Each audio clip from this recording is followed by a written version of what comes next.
الحمد لله رب العالمين والصلاة والسلام على سيد الأنبياء والمرسلين وعلى آله وأصحابه أجمعين أما بعد فأعوذ بالله من الشيطان الرجيم بسم الله الرحمن الرحيم صلى الله تعالى عليه وآله وسلم يا أيها الناس قد أظلكم شهر عظيم مبارك فيه ليلة خير من ألف شهر جعل الله صيامه فريضة وقيام ليله تطوعا ومن تطوع فيه بخير كمن أدى فريضة ومن أدى فريضة فيه كمن أدى 70 فريضة فيما سواه هو شهر الصبر والصبر جزاء الجنة أو كما قال عليه الصلاة والسلام صدق الله مولانا العظيم صدق وبلغنا رسوله النبي الأمي الأمين الكريم اللهم صل على سيدنا ومولانا محمد وعلى آل سيدنا ومولانا محمد وبارك وسلم عليه الصلاة والسلام عليك يا سيدي يا رسول الله وعلى آلك وأصحابك يا حبيب الله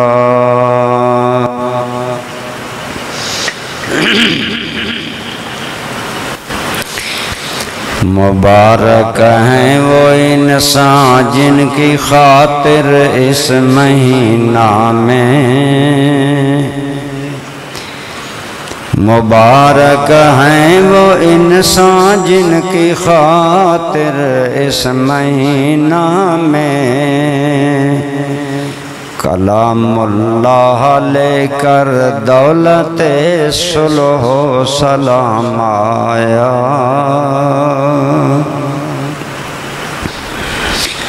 مبارک اہل ایمان کو کہ پھر ماہ سیام آیا مسلمانوں کے گھر چل کر خدا کا لطف عام آیا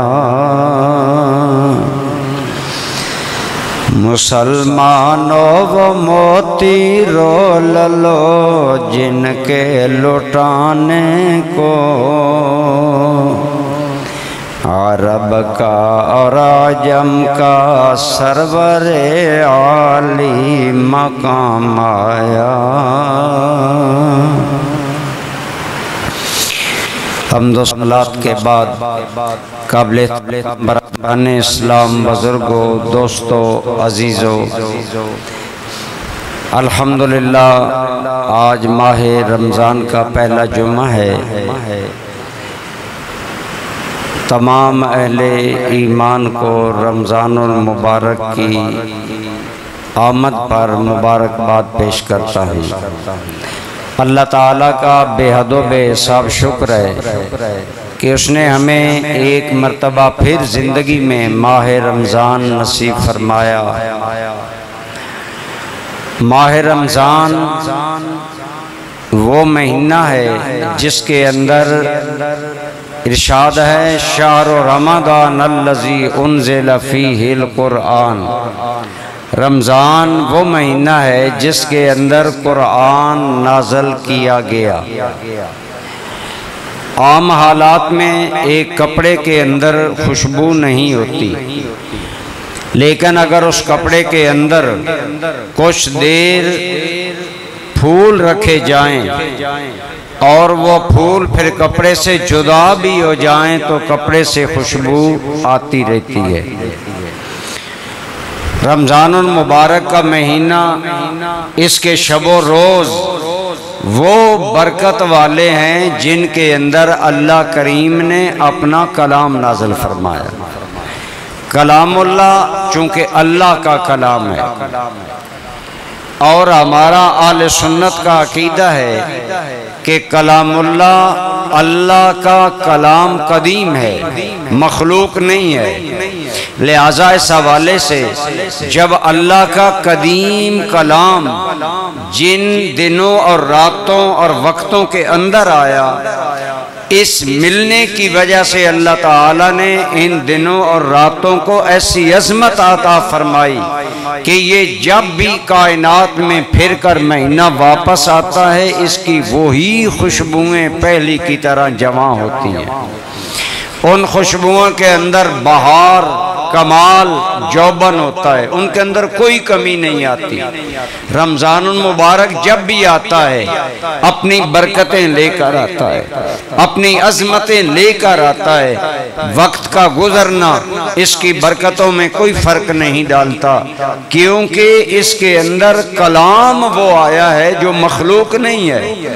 یہ وقت گزرنے کے اثرات مخلوق پر ہوتے ہیں اور کلام اللہ غیر مخلوق ہے، اس لیے کلام اللہ کے اثرات دائمی ہیں، ابدی ہیں، ہمیشہ کے ہیں۔ جیسے اللہ کی ذات ابدی ہے، اللہ کی ساری صفات بھی ابدی ہیں، اور قرآن اللہ کا کلام ہے، اس لیے اس کی برکت سے جو پڑھنے والوں کو برکتیں ملتی ہیں، جو سننے والوں کو ملتی ہیں، اور جو اس مہینے کو ملی برکتیں وہ ابدی ہیں، وہ ہمیشہ ہیں جب تک یہ جہان رہے گا۔ جب بھی رمضان آئے گا، رمضان اسی تازگی کے ساتھ آئے گا جس تازگی کے ساتھ پہلی مرتبہ اسے یہ عزت بخشی گئی کہ اس کے دامن میں قرآن رکھا گیا۔ تو برادران اسلام، رمضان المبارک کی خوشبوئیں، رمضان المبارک کی بہاریں، رمضان المبارک کی شادابیاں کیا ہیں؟ وہ شادابیاں، وہ بہاریں، وہ رونقیں اور وہ خوشبوئیں یہ ہیں کہ اللہ تعالیٰ نے اس مہینے کو امت مصطفیٰ صلی اللہ علیہ وآلہ وسلم کے لیے دائمی برکتوں کا ذریعہ بنا دیا، ہمیشہ غیر فانی برکتوں کا ذریعہ بنا دیا۔ اس لیے جو بھی بندہ مومن صدق دل سے رمضان سے محبت کرتا ہے، رمضان کا خوشی سے استقبال کرتا ہے، پھر اپنی تگ و دو، فکر، علم، سمجھ کے مطابق رمضان المبارک کی قدر کرتا ہے، اللہ تعالیٰ اتنا اس کے درجات بلند کر دیتے ہیں۔ کچھ وہ بخت والے ہوتے ہیں جو رمضان کے صدقے جو عام بخشش ہوتی ہے، بعض اہل ایمان کو وہ بخشش نصیب ہوتی ہے کہ جو میرے آقا صلی اللہ علیہ وسلم کی ساری امت کو اس مہینے میں عطا کیے جانے کا وعدہ ہے۔ ایک اور کچھ وہ ہوتے ہیں جو کہ رمضان کی کما کو قدر کرتے ہیں، اس کو ایسا گزارتے ہیں جیسے نبی رحمت صلی اللہ علیہ وسلم نے تعلیمات دی، وہ زیادہ فیض پاتا ہے، وہ زیادہ درجات پاتا ہے، اس کے درجات زیادہ ہوتے ہیں۔ جو آدمی روزہ رکھ لیتا ہے، فرض نمازیں پڑھ لیتا ہے، اس سے فرض تو ادا ہو گیا، لیکن روزے میں فرق ہوتا ہے۔ روزے کی انشاءاللہ تقاضے آئندہ جمعے عرض تفصیل سے میں کروں گا۔ آج یہ ہے کہ رمضان المبارک کی وہ برکتیں، رمضان المبارک کی وہ خوشبوئیں، رمضان المبارک کی وہ بہاریں جو اللہ نے اس کو عطا کی، ہمیں اس کی قدر کرنی چاہیے۔ ایک ایک لمحے کو ہوش سے گزارنا چاہیے، کوئی دن کوئی رات خالی نہیں گزارنی چاہیے، بلکہ نیکی میں آگے سے آگے بڑھنے کی کوشش کرنی چاہیے۔ ایک روایت میں آتا ہے جب رمضان شروع ہوتا ہے اللہ کا ایک فرشتہ منادی کرتا ہے، اے نیکی پانے والو قدم بڑھاؤ، اللہ نے خیر کے دروازے تمہارے لیے کھول دیے ہیں۔ تو اس لیے برادران اسلام ہمیں رمضان مبارک اس طرح گزارنا چاہیے جس طرح اللہ رسول کی تعلیمات ہیں۔ دن کو روزے سے رہیں، رات تراویح ادا کریں۔ میں نے کئی مرتبہ عرض کیا قرآن کریم اللہ کی کتاب ہے، یہ سمجھ آئے یا نہ آئے قرآن پڑھنے والے کو ثواب ضرور ملتا ہے۔ یہ تو اعلیٰ درجہ ہے نا کہ ہم قرآن سمجھ کر پڑھیں، ہمیں اس کا ترجمہ آتا ہو، ہمیں اس کے معانی معارف کا پتہ ہو، یہ تو اعلیٰ درجہ ہے اور یہی مقصود ہے قرآن بھیجے جانے کا۔ لیکن قرآن کریم کے اندر ایک اور جو نمایاں بات ہے وہ یہ ہے کہ چونکہ یہ ہمارے خالق کا کلام ہے اور ہر مسلمان جب اسے پڑھتا ہے تو یہ کیا سمجھتا ہے کہ نہیں کہ یہ میرے اللہ کا کلام ہے، تو جب اس کو اپنے خالق کا کلام سمجھ کر پڑھتا ہے، سمجھ نہ بھی آئے تو ثواب سے محروم نہیں رہتا۔ یہ الگ بات ہے، سمجھ کر پڑھنے والے کو بہت زیادہ ثواب ملتا ہے، نہ سمجھے بغیر بہت سارا کلام پڑھنے والا اور سمجھ کر قرآن پڑھنے والا تھوڑا سا بھی پڑھتا ہے تو اس کا ان کے برابر ہوتا ہے، اس کا ثواب زیادہ ہوتا ہے۔ لیکن میں عرض کر رہا تھا کہ قرآن کریم اللہ کا کلام ہے، اس کی برکت کا ایک حصہ یہ ہے کہ یہ پڑھنے والا جب اس اعتقاد سے پڑھتا ہے کہ یہ میرے مالک کا کلام ہے، اور یقیناً ہر بندہ مومن کے ذہن سے یہ اعتقاد تو کبھی غائب ہو سکتا ہی نہیں، اس لیے سمجھ آئے نہ آئے محبوب کا کلام دہرانے کی وجہ سے پڑھنے والے کو ثواب ضرور ملتا ہے۔ اس کی زیارت بھی ثواب ہے۔ حضرت سیدنا عثمان غنی رضی اللہ تعالی عنہ ماہر حفاظ میں سے تھے، جو صحابہ قرآن کے خوب ماہر تھے نا، ان میں حضرت عثمان غنی کا نام تھا، اور آپ اتنے ماہر قرآن حافظ تھے کہ آپ عموماً راتوں کو 2 رکعتوں میں پورا قرآن پڑھ جاتے تھے۔ لیکن اس کے باوجود، اس مہارت، اس حفظ کے باوجود حضرت عثمان غنی نے اس دور میں آپ کے غلام اور اہل خانہ بتاتے ہیں کہ دیکھ کر قرآن پڑھ پڑھ کے حضرت عثمان نے 6 نسخے بوسیدہ کر دیے۔ آج ہماری مسجدوں کی الماریاں بھری پڑی ہیں، ہر بندہ رمضان میں مسجد میں قرآن رکھنا بہت بڑا جہاد سمجھتا ہے۔ خدا را کو توجہ بھی باتوں پر دیا کریں، الماریاں تو آلریڈی بھری ہوئی ہیں اور آپ پھر قرآن بھی وہ رکھتے ہیں جو پڑھنے کے قابل، یعنی ان کی چھپائی انتہائی باریک ہوتی ہے، وہ پڑھے نہیں جاتے۔ اس لیے پہلی بات تو یہ ہے کہ آپ خود قرآن پڑھیں۔ یہ اس دور میں نیکی تھی جب ہاتھوں سے قرآن لکھ کر مسلمان مسجدوں میں رکھتے تھے۔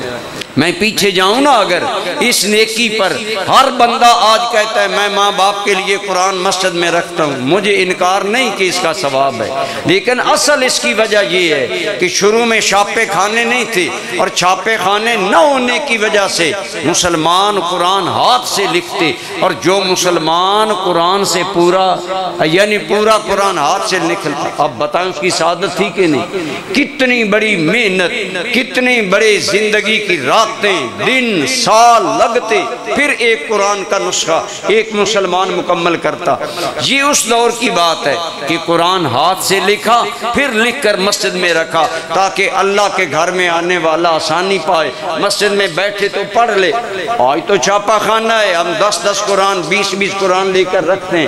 میں کہتا ہوں آج ہمارا وطیرہ بتا رہا ہے کہ ہم نے خود نہیں جی پڑھنا، اوروں کے حوالے کریں وہ پڑھیں، تو کوئی غیر بھی کسی کا کام کرتا ہے؟ اگر آپ ماں باپ کی بخشش چاہتے ہیں خود قرآن پڑھا کریں، اپنے گھروں میں پڑھا کریں، اس کا ثواب والدین کو پہنچائیں، زیادہ ثواب ہوگا۔ یہ امت روایات میں کھو گئی، حقیقت خرافات میں کھو گئی، جو حقائق ہیں وہ مسخ ہو رہے ہیں اور ہم مسلمان روایت پسند بن گئے۔ اس لیے ان روایتوں کو چھوڑیں، اصل مسلمان بنے، قرآن پڑھا کریں۔ تو میں عرض کر رہا ہوں آج ہمارے کتنے قرآن پڑھ پڑھ کر بوسیدہ ہوتے ہیں، شاید ایک بندے کا زندگی میں ایک بھی قرآن وہ بوسیدہ نہیں کر سکتا، لیکن جناب عثمان غنی رضی اللہ تعالیٰ عنہ نے 6 قرآن دیکھ کر پڑھ پڑھ کر بوسیدہ کر دیے۔ آپ کا غلام ابان اور اہل خانہ نے عرض کیا امیر المومنین آپ اتنے ماہر حافظ ہیں پھر دیکھ کر پڑھتے ہیں؟ تو حضرت عثمان نے ایک بڑا پیارا جملہ آپ کے لیے، میرے لیے، بلکہ پوری امت کے لیے باعث رحمت بیان کیا۔ فرمایا لوگو میں نے خود رسول اللہ کہیے صلی اللہ علیہ وآلہ وسلم آپ کی زبان اقدس سے سنا، قرآن کی تلاوت بھی عبادت ہے، قرآن کی زیارت بھی عبادت ہے، قرآن کو دیکھنا بھی ثواب ہے۔ اس لیے قرآن دیکھ کر پڑھنا۔ تو میں عرض کر رہا تھا قرآن اللہ کا کلام ہے، یہ ازلی کلام ہے، اس کی برکتیں، اس کی بہاریں، اس کی خوشبوئیں بھی ہمیشہ کے لیے ہیں، ہر حال میں، ہر زمانے میں قرآن کی برکتیں، رمضان کی برکتیں وہی رہیں گی۔ اسی لیے میرے آقا صلی اللہ علیہ وسلم نے فرمایا من صام رمضان ایمانا و احتسابا غفر له ما تقدم من ذنبه، او کما قال علیہ السلام، اور فرمایا ومن قام رمضان ایمانا و احتسابا غفر له ما تقدم من ذنبه، او کما قال علیہ السلام، فرمایا جو میرا امتی رمضان کے روزے ایمان کے ساتھ اور اللہ کی بارگاہ میں جواب دہ ہونے کے ارادے سے رمضان کے روزے رکھے گا اور رمضان کا قیام کرے گا، اور قیام رمضان سے مراد نماز تراویح ہے، جو ادا کرے گا فرمایا اللہ اس کے زندگی کے پچھلے گناہ معاف فرما دے گا۔ تو گویا وہ برکتیں، وہ سعادتیں آج بھی ہیں۔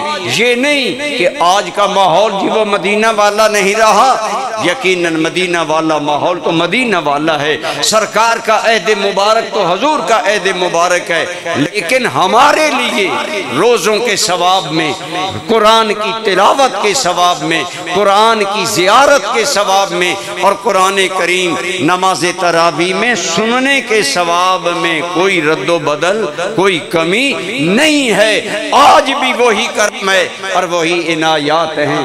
علماء نے بڑی پیاری مثال دی، فرماتے ہیں سخی 2 طرح کے ہوتے ہیں، ایک وہ ہوتا ہے سخی جس کے پاس کوئی چیز جائے، بندہ غریب مستحق جائے تو وہ سخاوت دے دیتا ہے، لیکن ایک سخی وہ ہوتا ہے جو لوگوں کے گھروں گھروں میں جا کر سخاوت بانٹتا ہے، خود غرباء کے پاس پہنچتا ہے اور ان تک اپنے صدقات، سخاوت کا فیض پہنچاتا ہے۔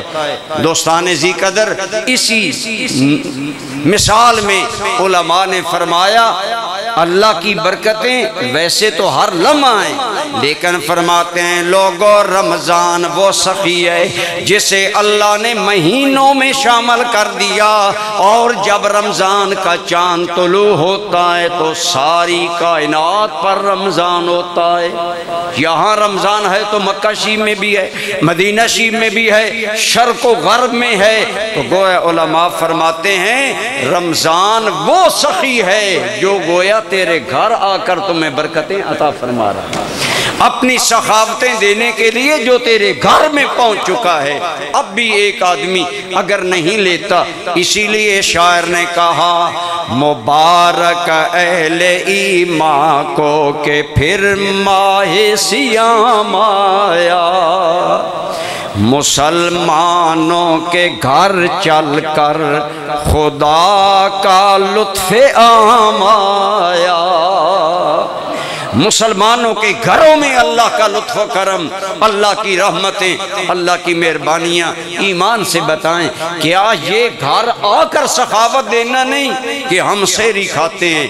میرے آقا کریم صلی اللہ علیہ وسلم نے فرمایا ہم تو سحری کھاتے ہیں، ہمیں بھوک نہ لگے، ہمیں پیاس نہ لگے، دن کو روزہ تنگ نہ کرے، لیکن میرے آقا نے فرمایا لوگو سحری میں ضرور شامل ہوا کرو، خواہ پانی کا ایک گھونٹ پیو، خواہ ایک کھجور کھاؤ۔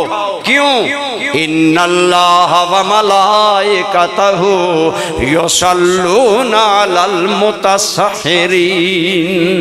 سحری کے وقت جاگنے والوں اور سحری میں شامل ہونے والوں پر اللہ رحمتوں کی برسات کرتا ہے۔ ملائکہ دامن پھیلا کر سحری والوں کے لیے دعائیں کرتے ہیں۔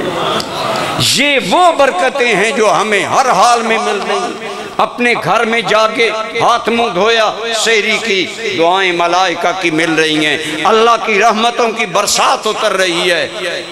اسی طرح فرمایا مثلا اگر ہمیں کوئی خوشی ہو، ہم سخاوت کرتے ہیں، بیٹا پاس ہو گیا، بندہ کہتا ہے چلو محلے میں مٹھائی بھی دو اور اللہ کے نام پر 1000 روپے یا 10,000 روپے صدقہ بھی کرو، اللہ نے ہمارے بیٹے کو ڈگری دے دی، ہم خوشی کا اظہار سخاوت میں کرتے ہیں۔ حدیث پاک میں آیا جب اللہ کے بندے اپنا روزہ مکمل کر لیتے ہیں اور شام کے وقت افطاری کرتے ہیں، بندوں کا وہ افطاری والا منظر دیکھ کر اللہ اتنا خوش ہوتا ہے کہ ہر روز ہر رمضان کے دن شام کو اللہ 10 لاکھ امت مصطفیٰ کے جہنمیوں کو جہنم سے نکال کر جنت میں داخل کر دیتا ہے۔ یہ اللہ کی سخاوت کا اظہار ہوتا ہے۔ ہر روز شام کے افطاری کے منظر کو دیکھ کر اللہ اپنے بندوں سے راضی ہوتے ہیں اور ملائکہ پوچھتے ہیں یا اللہ یہ عنایت کیسی؟ تو آپ سنیں، اللہ کی قسم ساری باتیں ہماری دلداری کے لیے کی گئیں۔ یا اللہ یہ بخششیں کیسی ہیں؟ اللہ تعالیٰ فرماتے ہیں اے میرے ملائکہ یہ بتاؤ جب مزدور مزدوری مکمل کر لیتا ہے کیا اسے اس کا اجر دیا جاتا ہے یا نہیں؟ یا اللہ دیا جاتا ہے۔ فرمایا میرے بندوں نے روزے مزدوری مکمل کر لی، میری سخاوت و عنایت کا یہ عالم ہے کہ میں اتنے بندوں کو ہر روز جہنم سے نجات عطا کرتا ہوں۔ یہ ہیں رمضان کی برکتیں، سعادتیں، وہ رونقیں جو اللہ تعالیٰ نے، وہ خوشبوئیں جو اللہ پاک نے رمضان کو دائمی عطا فرمائیں۔ رمضان کا ایک ایک لمحہ فرمایا لوگو جعل اللہ صیامہ فریدا، اللہ نے اس کا دن روزے والا بنایا، وقیام لیلہ تطوعا، روزہ فرض ہے، رات کا قیام سنت ہے۔ اتنی کرم نوازی۔ پھر میں نے بارہا، کبھی بات میں تکرار ہوتا ہے کہ بات بندوں کے دل میں اتر جائے، میں نے عرض کیا نا اگر قرآن کا ایک حرف ہم پڑھتے ہیں ہمیں ایک نیکی ملتی ہے اگر وضو نہیں ہوتا، اور اگر وضو سے ہم الف لام میم 3 حرف پڑھ لیتے اللہ ہمیں 30 نیکیاں عطا کرتے ہیں۔ اور یہی رمضان میں کتنی خیرات بڑھتی ہے۔ حضرت علی مرتضیٰ فرماتے ہیں نماز کے اندر اگر قرآن پڑھا جائے اور سنا جائے ایک ایک لفظ پر، ایک ایک حرف پر اللہ 100 نیکی عطا کرتا ہے۔ اب آپ اندازہ لگا لیں ان خوشبختوں کا جو 1.25 پارہ سنایا کرتے ہیں، ان نیک بختوں کا جو 1.25 پارہ سنا کرتے ہیں، کس قدر عنایات اور نیکیاں۔ یہ ہیں وہ رمضان کی دائمی سخاوتیں جو اللہ تعالیٰ اپنے بندوں کو عطا کرتے ہیں۔ اسی لیے دوستو جس کا روزہ فرض، جس کا قیام سنت، اور ان دونوں پر زندگی کے پچھلے گناہوں کی بخشش کی بشارت اس زبان نے دی جس زبان جیسی سچی زبان مخلوق میں کوئی ہو سکتی نہیں۔ سرکار سے بڑی کوئی سچی ذات ہو سکتی ہے؟ آپ کے منہ سے جو بات نکل جاتی نا، اللہ کی قسم بے ایمان وہ کہتے تھے محمد کے منہ سے یہ بات نکل ہے، وہ کر رہے گی، وہ کر رہے گی۔ ابو لہب کا ایک بیٹا تھا، اس نے حضور کی گستاخی کی، آپ کے منہ سے جملہ نکلا اللہم سلط علیہ کلبا من کلابک، اللہ اس پر اپنے کتوں میں سے کتا غالب کر دے۔ ابو لہب کا وہ بیٹا جب سفر پر جاتا، ابو لہب ساتھ محافظ بھیجتا اور کہتا اس کا خیال کرنا کوئی کتا میرے بیٹے کو نقصان نہ پہنچائے، اور ساتھ کہتا محمد کے منہ سے بات نکلی کبھی خطا نہیں گئی۔ بالآخر آپ علماء سے پوچھیں، اس کا کوئی بیٹا سفر میں تھا، بڑا قافلہ سویا رہا، ایک جنگل کا شیر آیا اور ابو لہب کے بیٹے کو پھاڑ کر چلا گیا، کیونکہ زبان مصطفیٰ سے نکلی ہوئی بات کبھی پتہ نہیں ہو سکتی۔ کافروں کو اتنا یقین تھا، آپ کو اور مجھے یقین کرنا چاہیے۔ رسول اللہ نے فرمایا جو رمضان کے روزے رکھے گا اس کے بھی پچھلے گناہ معاف، جو رمضان کا قیام کرے گا اس کے بھی پچھلے گناہ معاف۔ تو پھر کیا کرم نہیں؟ خود بتایا اے لوگوں میرا اللہ جنت کے دروازے کھلوا دیتا ہے، جہنم کے دروازے بند کر دیتا ہے، اور شیطانوں کو قید کر دیتا ہے۔ گویا جنت کا راستہ ایمان والوں کے لیے آسان کر دیا۔ اب ہمارا کتنا یقین ہے، ہم اس کے لیے کتنی تگ و دو کرتے ہیں۔ اسی لیے میں نے شاید گزشتہ جمعہ بھی عرض کیا تھا، لوگوں جس دکان پر لکھا ہو سیل لگی ہے، خریدنی نہ بھی چیز ہو تو آدمی کے قدم رک جاتے ہیں۔ آدمی کہتا ہے کچھ سودا لے کر جاؤں، سستا مل رہا ہے۔ ارے اللہ کی قسم رمضان میں مالک نے جنت بنانے والے نے جنت کو سیل پر لگا دیا، فرمایا بڑھو، ہم نے تو جنت کو سیل پر لگا دیا۔ ان اللہ اشترى من المؤمنین انفسهم واموالهم بان لهم الجنہ، فرمایا لوگوں میں نے ایمان والوں سے سودا کیا ہے۔ کتنا کرم! سودا آپ سے وہ خریدے گا جو آپ کی چیز خریدے گا، مجھ سے کوئی چیز خریدے گا میری خریدے گا، لیکن آپ بتائیں آپ کی اور میری جان یہ کس کی ہے؟ اونچے بولیں، اللہ کی دی ہوئی جان، اللہ کا دیا ہوا مال۔ ہم تو خالی ہاتھ دنیا میں آئے، لیکن خدا کا بندہ نوازی کا احسان ملاحظہ کریں۔ فرمایا ان اللہ اشترى من المؤمنین انفسهم واموالهم، میں اللہ نے سودا کیا ایمان والوں کو۔ فرمایا میں خریدار ہوں، مومن بیچنے والا ہے۔ یا اللہ مومن کیا بیچے؟ فرمایا میں نے ایمان والوں سے ان کی جانوں اور مالوں کے بدلے میں نے جنت کا سودا کر لیا ہے۔ اشترا فعل ماضی ہے، اور فعل ماضی اس کام کے لیے آتا ہے جو مکمل ہو چکا ہوتا ہے۔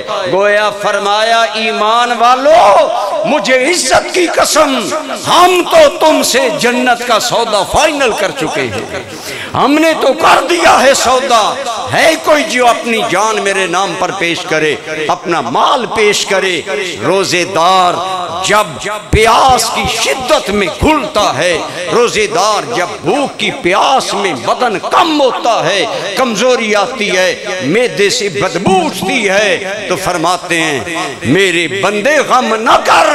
میرے کریم نے فرمایا لخلوف فم الصائم اطیب عند اللہ من المسک، میرے امتی کے منہ سے آنے والی بدبو میرے رب کی بارگاہ میں کستوری سے بھی زیادہ پسندیدہ ہے۔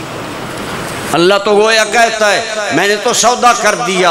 اب بھائیوں قدم ہم نے بڑھانا ہے، لیکن ہم کیسے سودے کے لیے تیار ہیں؟ ہم تیار نہیں اپنی بخشش کروانے کے لیے۔ حالات یہ بتاتے ہیں رمضان کے آنے پر جو والہانہ استقبال ہوتا تھا، چند دن مسجدیں بھر جاتی تھیں، اس سال وہ بھی نظر نہیں آ رہا۔ چونکہ علم بڑھتا جا رہا ہے، انٹرنیٹ، فیس بک، جدید ذرائع کے ذریعے علم بڑھتا جا رہا ہے، اور علم کا ایک فساد بے عملی اور تکبر ہوتا ہے۔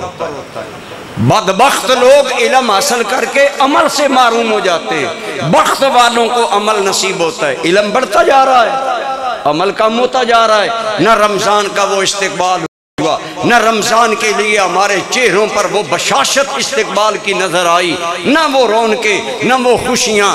اور پھر عشاء کی نماز پر تماشا دیکھنے کا ہوتا ہے، فرض نماز کے لیے 1 صف 1.5 صف، پھر آہستہ آہستہ آتے ہیں، اور جتنے نمازی بھی عشاء کی نماز ادا کرتے ہیں ان میں سے آدھے تو وہ ہوتے ہیں جو ادھر یا فرض نماز سے محروم یا ادھر وتر سے محروم۔ اور آج کے ان جدید سکالروں کی تحقیق بدبختوں نے یہاں تک پہنچا دیا، ہر مسلمان 8 تراویح پڑھنا ضروری سمجھتا ہے۔ پہلوں نے فرض پڑھے، 8 پڑھی، بھاگ گیا، بعد والے آئے، آخری 8 لے لی وتر جماعت سے۔ گویا ایمان سے بتائیں یہ جدید تحقیق دین کا فائدہ پہنچا رہی یا نقصان پہنچا رہی؟ کیا کبھی آپ نے سوچا؟ اور ہمارے وہ گماشتے خوش ہوتے ہیں، ہم بڑے ماڈرن لوگ ہیں، ہم انٹرنیٹ پر فلاں سکالر کو سنتے ہیں۔ میں نے کہا جو یہ نام کے سکالر ہیں ان کا نتیجہ بے عملی ہوتا ہے۔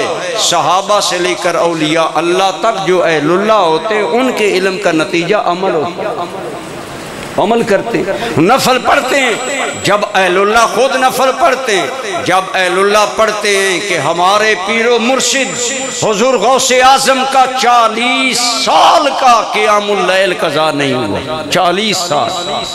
جب ہم سنتے ہیں میرے امام امام الائمہ سراج الامہ امام ابو حنیفہ 40 سال کا قیام اللیل قضا نہیں، 30 سال کا صوم داؤدی قضا نہیں ہوا۔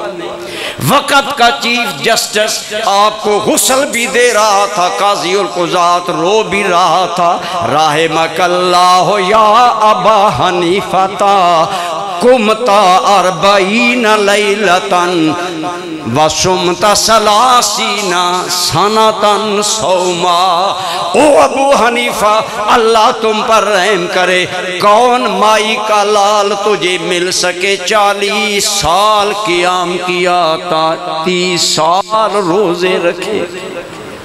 اور یہ عمل جب میں بات کر رہا تھا خدا رہا، یہ نیٹ پر آج نام نہاد سکالروں کے پیچھے نہ چلے، جی نہیں 20 تو ہیں نہیں، حالانکہ صحابہ کا اجماع عملی ہے 20 تراویح پر۔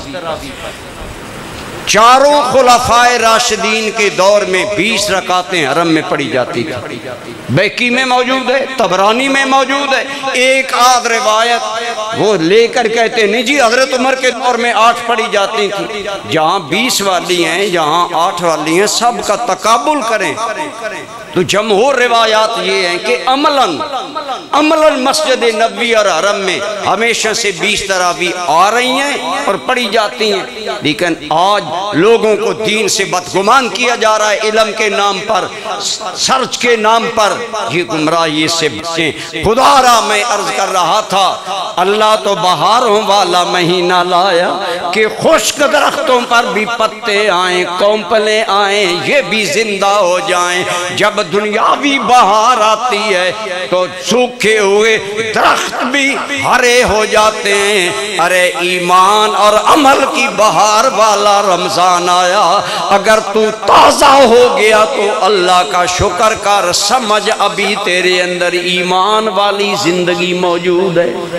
اور رمضان آیا تب بھی تیرے اندر حیا نہ آیا، پھر سمجھ تیرا ایمان والا پودا مر گیا ہے، خشک ہو گیا ہے۔ اللہ کی بارگاہ میں آئیے، توبہ کیجئے۔ اللہ کی قسم یہ تو رمضان اتنا برکتوں والا ہے، میں نہیں کہتا، تیرے میرے کریم آقا سید و سرور عالم کئی صلی اللہ علیہ وآلہ وسلم فرماتے ہیں اگر میری امت کو پتہ چل جائے رمضان کی کتنی برکتیں ہیں، میری امت خواہش کرے یا اللہ رمضان 1 مہینہ نہیں ہونا چاہیے، سارا سال ہونا چاہیے۔ حضور صلی اللہ علیہ وسلم کے ارشاد پر غور کریں، گویا بتایا جو رمضان سے کبیدہ خاطر ہوتا ہے، جو جوان ہو کر محروم ہیں تراویح سے، جو جوان ہو کر صحت مند ہو کر روزے سے محروم ہیں، وہ اپنا ملاحظہ کریں کہیں ایمان کا پودا مر تو نہیں گیا جس پر کوئی کمپل نہیں آ رہی، کوئی تازگی نہیں آ رہی، کوئی رونق نہیں آ رہی۔ بہرحال میرے دوستو، یہ رحمتوں والا مہینہ اللہ نے نصیب کیا، کہیے الحمدللہ۔ اس کی قدر کے لیے ہمیں تگو دو کرنی چاہیے۔ صحابہ کمر بستہ ہو جاتے تھے رمضان کے لیے، اور میرے آقا نے فرمایا اے لوگو رمضان میں 4 عمل کیا کرو، تو وہ آپ عمل غور سے سنیں، ان پر عمل کریں۔ میرے آقا صلی اللہ علیہ وآلہ وسلم نے ارشاد فرمایا اے لوگو استکثروا فی 4 خصال، 4 چیزوں کی کثرت کیا کرو رمضان میں۔ خود بھی سنیں، یاد بھی رکھیں، اہل خانہ کو بھی بتائیں، تاکہ جہاں تک عمل ہو آپ کو ثواب ملتا رہے گا۔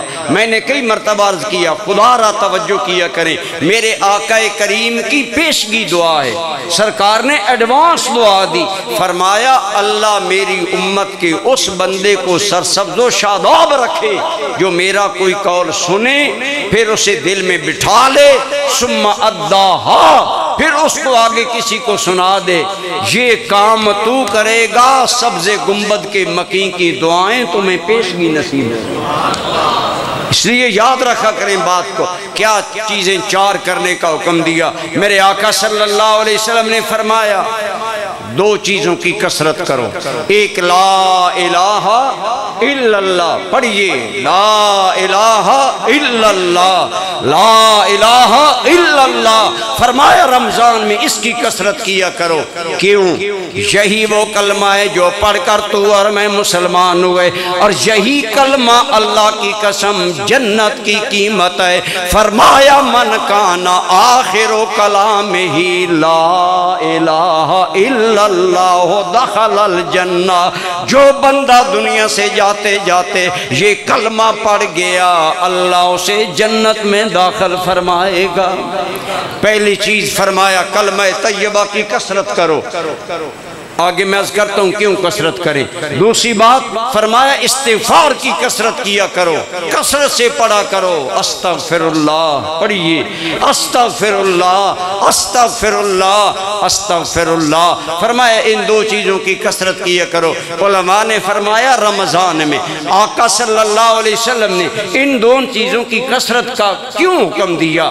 فرمایا رمضان کی گھڑیاں مقبول ہیں، رمضان کا مہینہ مقبول ہے، اس کی گھڑیوں میں یہ کلمہ کثرت سے پڑھو اور عاجزانہ انداز میں پڑھو کہ میرے کریم جب میں مر رہا ہوگا میری زبان ساتھ نہ دے، میرے کریم میرا یہی رمضان کی گھڑیوں میں پڑھا ہوا کلمہ میری موت کے وقت کے لیے قبول فرما لو۔ اس لیے فرمایا رمضان کی گھڑیاں مقبول ہیں، ان میں کلمے کی کثرت کرو، استغفار کی کثرت کرو، یہ قبول ہوں گے۔ تو انشاءاللہ میرے آقا صلی اللہ علیہ وآلہ وسلم کا ارشاد ہے جس بندہ مومن کے نامہ اعمال میں استغفار کی کثرت ہوگی نا، بلکہ یوں پیچھے حدیث ہے جو چاہتا ہے کہ میں اللہ سے اس حال میں ملوں کہ میرے ذمہ کوئی گناہ نہ ہو، فرمایا اسے چاہیے وہ کثرت سے پڑھا کرے۔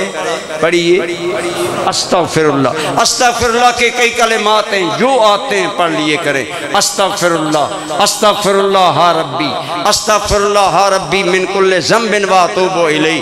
یہ استغفار زیادہ محبوب ہے اور اکثر لوگوں کو آتی ہے استغفر اللہ الذی، پڑھیے لا الہ الا هو الحی القیوم۔ یہ استغفار اتنی محبوب ہے، فرمایا جو بندہ یہ استغفار پڑھے گا عصر کے بعد 3 مرتبہ اور فجر کے بعد 3 مرتبہ، اس کے گناہ سمندروں کی جاگوں کے برابر بھی ہوں تو اللہ معاف فرما دے۔ دو باتوں کی کثرت کرنی ہے، کلمہ طیبہ اور استغفار ذکر کے حوالہ سے، اور آگے فرمایا دو باتیں ایسی ہیں جنہیں تمہیں چارہ کار نہیں، تمہاری ضرورت ہے، اور وہ کیا ہے؟ فرمایا تسألون اللہ الجنہ، رمضان کی گھڑیوں میں اللہ سے جنت مانگا کرو، وَتَعَوَّذُونَ بِهِ مِنَ النَّارِ، اور اللہ سے جہنم سے خلاصی مانگا کرو منہ سے، یا اللہ ہمیں جنت عطا فرما، ہمیں دوزخ سے نجات عطا فرما۔ وجہ کیا؟ نہ مانگنا تکبر ہے، مانگنا عاجزی ہے۔ جب تو عاجزی سے بار بار اللہ کی بارگاہ میں رمضان کی گھڑیوں میں جنت مانگے گا، جہنم سے پناہ مانگے گا، یقیناً اللہ کریم کرم فرمائیں گے۔ دعا ہے اللہ آپ کو اور مجھے رمضان کی ان برکتوں کے لیے بیراور ہونے کی ہمت عطا فرمائے۔ یہ بعض لوگ جو آج دین کے اندر رخنا ڈالتے ہیں، دوڑتے ہیں، بھاگتے ہیں، ان سے بچیں، انہیں بھی قائل مائل کریں۔ اللہ ہمیں رمضان کی کما حقوق قدر کرنے کی توفیق عطا فرمائے۔ وما علیہ